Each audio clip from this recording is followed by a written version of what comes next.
गंडापुर साहब चयो त भई ऑपरेशन सवाल ही नथो पैदा थिए असीं को करण ॾियूं केपी में ऑपरेशन सां नुक़सानु थिए थो ऐं गुट तालिबान खे बि न क़बूल ॾींदासीं त गुट तालिबान खे बि हथियार न खणणु ॾींदासीं। उन जी सिफ़ारिश कंदो उनखे बि न वञींदासीं, उनजे ख़िलाफ़ बि क्रैकडाउन। ज़ाहिर इहो गुड तालिबान बैड तालिबान जो कॉन्सेप्ट छा आयो? गुड तालिबान बैड तालिबान जो कॉन्सेप्ट इहो आयो त जेके असांजी रियासती क़ुवतनि सां ठही हलनि था उन्हनि ते हथु हल्को रखिबो, उन्हनि खे थोरो फैसिलिटेट कबो ऐं जेके असां सां विढ़ंदा उहे बैड तालिबान आहिनि।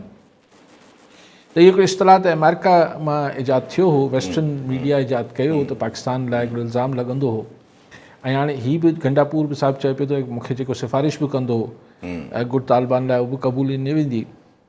ज़ाहिर इशारो आहे त असीं कन्फ्रंटेशन कंदासीं। ऐं इहा ॻाल्हि करण ते पहिरीं असां सरकार इस्तेमालु कंदी हुई ड्रोन्स।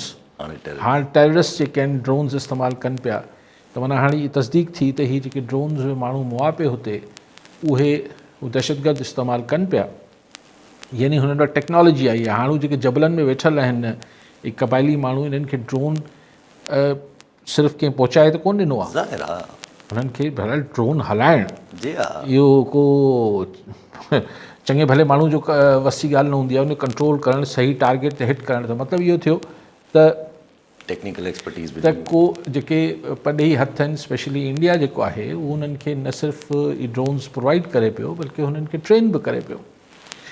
सो ही पहिरियों हिननि दहशतगर्दनि वटि पहिरियों मौक़ो हूंदो त ही हवा मां बि फ़िज़ाई तरीक़े सां बि तंग करे सघंदा पाकिस्तान खे।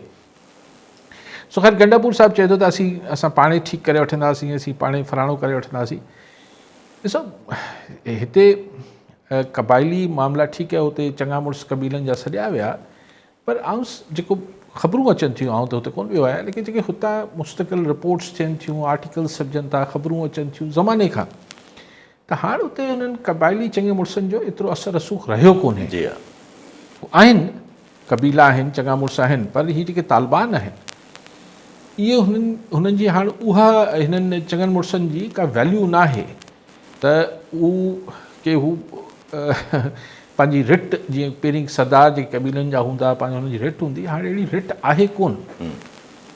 हाणे हुते हू तालिबान उनखे टेक ओवर करे, हाणे तालिबान ते JUIF जो केतिरो हाणे इन्फ्लुएंस रहियो आहे, पर JUIC जेका समीउल ग्रुप हो उहो बि हाणे केतिरो, शुरू में त तालिबान ठाहिया ई हुननि, हुननि जे मदद पहिरीं त तमामु इन्फ्लुएंशियल हूंदा, लेकिन हाणे केतिरी इन्फ्लुएंशियल आहे जमीयत उलमा इस्लाम सीन बि, इहो बि हिकिड़ो सुवालु आहे।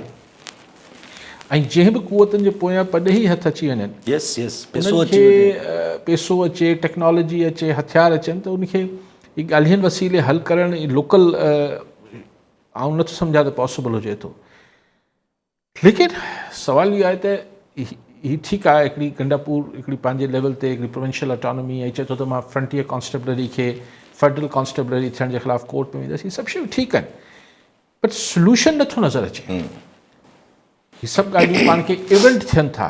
हिकिड़ो इवेंट थियो आहे अॼोके ॾींहं में, असां KP में हिकिड़ो इवेंट ॾिठो, हाणे हुन ते तबसरा तज़िया थींदा, हिकिड़ो ॿिनि ॾींहंनि खां पोइ ॻाल्हि आई वई थी वेंदी, सोल्यूशन नथो निकिरे। हुते रोज़ ख़बरूं अचनि थियूं, कॾहिं दहशतगर्द असांजा जवान शहीद करे छॾीनि था, कॾहिं ही मिलिट्री जेके फोर्सिस ऑपरेशन कनि पियूं हू हुननि जा 10-15 दहशतगर्द मारे छॾीनि था, सोल्यूशन न आहे। लाइकवाइज़ बलूचिस्तान, ही ॿई जेके असांजा नेबरिंग मतिलबु हिन पासे जा वेस्टर्न बॉर्डर ते जेके आहिनि सूबा, बलूचिस्तान में दिस नो सोल्यूशन। हिकिड़ो हाई प्रोफाइल इवेंट थिए थो, पोइ हुन ते थोरी देरि वटि थिए थी, हू असां चीफ मिनिस्टर्स ॿिया चवनि था न छॾींदासीं, मोहसिन नक़वी चए थो SHO की मार आहे, पोइ अलाए छा थियणु शुरू थी वेंदो, ट्रेननि ते अटैक थियणु शुरू, होस्टेज थियणु शुरू थी वञनि थियूं, पोइ वरी मतिलबु रातिनि जो हुते ट्रेवल बलूचिस्तान में केरु नथो करे सघे। हिकिड़ा वॾा वाक़िया थींदा आहिनि, पोइ हुनजे फॉलोअप में नंढा नंढा वाक़ियात मुस्तक़िल थींदा रहंदा आहिनि। सो सोल्यूशन न अफ़गानिस्तान हिते मिले पियो, वेस्टर्न ॿिन्ही सूबनि, पूरे वेस्टर्न बॉर्डर ते न जेके फ्रंटियर आहे असांजो, त उन लाइ त कोई बि को एफर्ट नज़र नथी अचे। पॉलिटिक्स ठीकु आहे, पॉलिटिक्स हिकिड़ी ॿी शइ आहे, लेकिन सोल्यूशन न फेडरल गवर्नमेंट को हिन महिल ताईं सोचे या अमल कराए सघी आहे, को सोल्यूशन ॿुधाए सघी आहे, ऐं न ई लोकल्स ॿुधाए सघिया आहिनि। So it's just a single day हिकिड़े ॾींहं जो इवेंट आहे। कंडापुर जी APC ऐं हुनजी प्रेस कॉन्फ्रेंस वरी रोज़ जो मामूल आहे।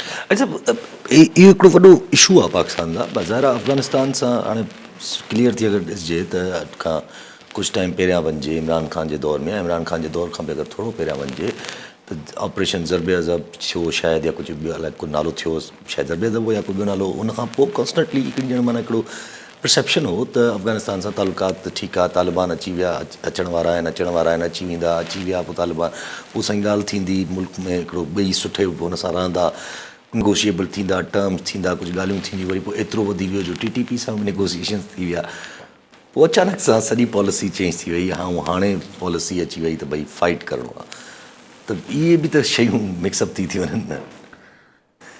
ॾिसो, कंसिस्टेंटी इशू इहो आहे न त असां पंहिंजी पॉलिसीज़ केतिरी रखूं था vis-a-vis अफ़गानिस्तान। यस, ऐं इन्फ्लुएंस ऐं अफ़गानिस्तान में असांजी अफ़गानिस्तान असां पॉलिसीज़ ॾहाकनि में ठाहियूं आहिनि, उन में सुपर पावर्स जो केतिरो अमल दख़ल हुजे, फ़र्क़ु आहे न। यस, असां अफ़गानिस्तान ॾे पॉलिसी पाकिस्तान सेंट्रिक या पाकिस्तान इंट्रस्ट में माज़ी में त ठाही आहे। अमेरिका जो छा मुफ़ाद आहे, अमेरिका जो छा मुफ़ाद न आहे, पोइ फलाणे जो मुफ़ाद आहे। असां त हिकिड़ी पोइ चयो त असीं दहशतगर्दनि सां विढ़ूं पिया, पोइ असीं सोवियत यूनियन सां विढ़ूं पिया, पोइ असीं फलाणा पिया विढ़ूं, ईअं न ग़लति कोन पियो चवां। सो हाणे जॾहिं असां चऊं था त हाणे असां पंहिंजे इंट्रस्ट में हुते को पॉलिसी जोड़ियूं त एतिरो असां हुनखे मैसअप कयल आहे। जी हा। ऐं असीं चाहियूं, अच्छा पोइ असांजी ख़्वाहिशूं अजीब अजीब आहिनि। असां हिनखे कंहिं ज़माने पंहिंजो पंजो सूबो ठाहे वेठासीं। पाणी बि हुननि जो खणूं पिया। पाणी पंहिंजे पाणी में जॾहिं काबुल रिवर मां ईंदो त असीं हुनखे पंहिंजे वाटर जो सिस्टम जो हुन ॻणींदा हुआसीं त काबुल मां हेतिरो ख़ाली 1.1 मिलियन एकड़ फीट अलाए केतिरो पाणी हो, त असीं चवंदासीं हीअ त असांजो आहे, हीअ तव्हांजो कीअं आहे। सो असां हुनखे पोइ असांजी स्ट्रेटेजिक डेप्थ आहे, फलाण आहे, ढिमकाइण आहे, पोइ उन में असां तजुर्बा कया, कॾहिं मुजाहिदीन जी सूरत में, कॾहिं तालिबान जी सूरत में, ऐं पोइ सम्झोसीं त हीअ हमेशह ई असां वटि रहंदा, कोन थींदो आहे। ख़बर वठी वठूं पंहिंजे ज़फ़र नक़वी हैदराबाद मां। जी नक़वी साहब, क्या कहना चाहेंगे?